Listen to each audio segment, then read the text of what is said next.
युवराज येडुरे, अध्यक्ष महाराष्ट्र एनजीओ समिती। आज बारामतीमध्ये आम्ही महाराष्ट्रातल्या एनजीओना एकत्र आणून एक कार्यशाळा आयोजित करतोय। या कार्यशाळेमध्ये CSR असेल किंवा शासकीय निधी असेल याच्यासाठी आपण काम करतोय।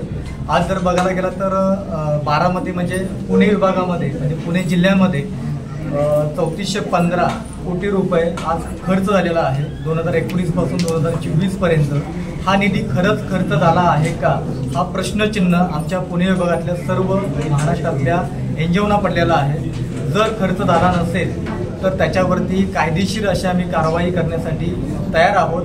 महाराष्ट्र एनजीओ समितीच्या माध्यमातून जे काही आम्ही हातामध्ये घेतलेलं काम आहे त्या कामाच्या माध्यमातून महाराष्ट्रात जितक्या एनजीओ आहेत त्यांना एकत्र करून एक अधिवेशन आम्ही घेणार आहोत। त्या अधिवेशनाच्या माध्यमातून महाराष्ट्राचं जसं 36 डिपार्टमेंटचं महामंडळ आहे त्याच पद्धतीनं या एनजीओ समितीच्या माध्यमातून महाराष्ट्रातल्या स्वयंसेवी संस्थांचं एक अधिवेशनाच्या माध्यमातून एक महामंडळ तयार करण्यासाठी आम्ही प्रस्ताव सरकारकडे दाखल केलेला आहे। लवकरच अधिवेशन झाल्यानंतर सकारात्मक असा निर्णय घेऊन सरकार आमच्याकडे पाहेल असं आम्हाला असं वाटतं।